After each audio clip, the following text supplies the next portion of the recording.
One of my favourite films of all time is Monsters Inc., a groundbreaking animated masterpiece that tells the heartwarming tale of monsters, corruption, and kidnapping. It's funny, tense, and full of heart. It's a near perfect film for me. But there's one thing missing, one niggling question that just begs to be answered. Mike Wazowski is a beloved family film character and international sex symbol. But how would Mike Wazowski vote? I've reached out to everyone at Pixar that I could find with my questions, but no answer, and now I can't log into my Disney Plus account, so it's down to me to answer this.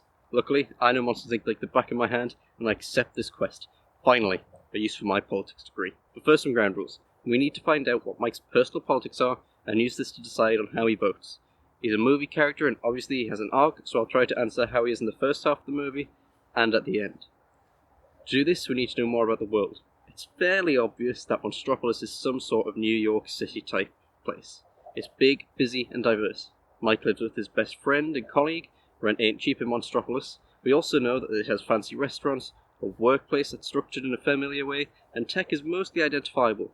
And if you choose to include Monsters University, you know that the education system's the same as America's. It's fairly analogous to real-life America in the early 2000s, so I think we have enough evidence to guess what the political situation is. However, if you know your over-engineered fan film theories, then you know that the doors of Monsters Inc. are actually time travel, and that Monstropolis is America in the distant future.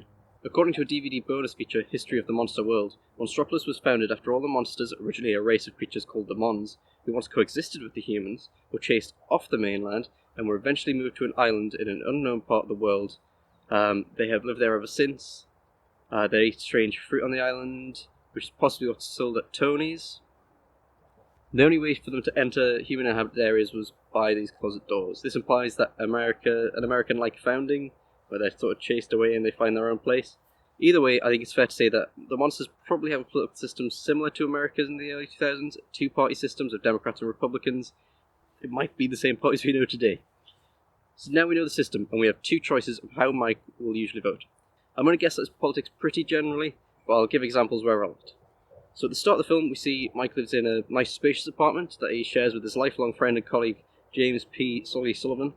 It's located in a nice part of town, within walking distance of work, but he does also have a nice car that he wants to drive, so traffic can't be too bad, or he really likes that car, which we know he does.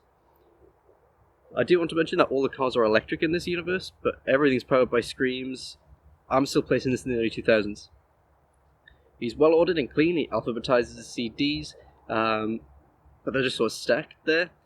He seems to prioritize his spending. He doesn't own loads of stuff, but what he does have is pretty luxury. He's a bit of a coward and not the biggest critical thinker, but he's a great friend and a romantic boyfriend, and all of this is conveyed in just a few scenes. Fantastic movie.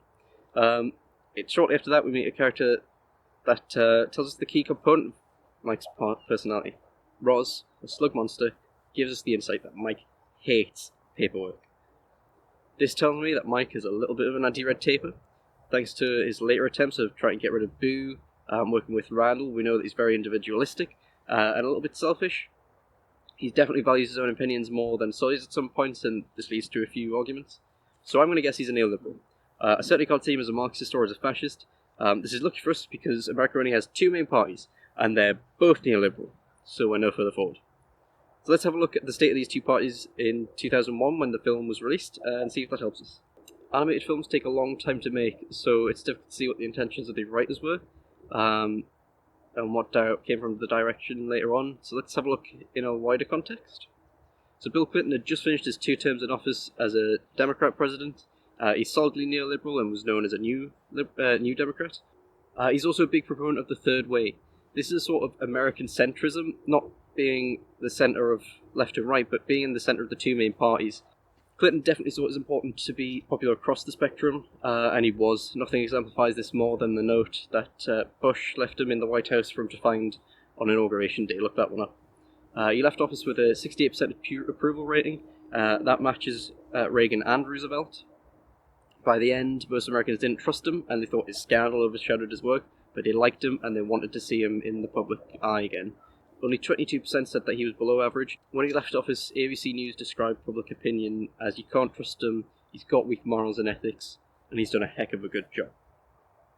Now, we also don't know Mike's age from the film. I think voting in the 1992 election was probably his first vote. So would Mike have liked and voted for Clinton? Yeah, I think so. I think Clinton exemplifies Mike's personal philosophies. I think Mike would have willingly voted for Bill and enjoyed the 8 years of his presidency.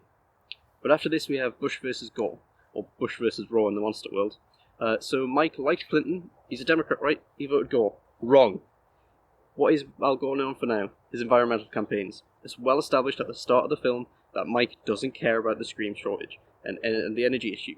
He wants to drive his car anyway. You know why I bought the car? To drive it. Mike voted for Bush. That's right, Mike Wazowski is a swing voter at the start of Monsters, Inc. But how do the events of the film change him? Does this affect how he votes? Let's take a look. Over the course of the film, Mike uncovers great corruption and evil within Monsters, Inc. He also tests his friendship with Sully to breaking point before they both realise that they haven't been listening.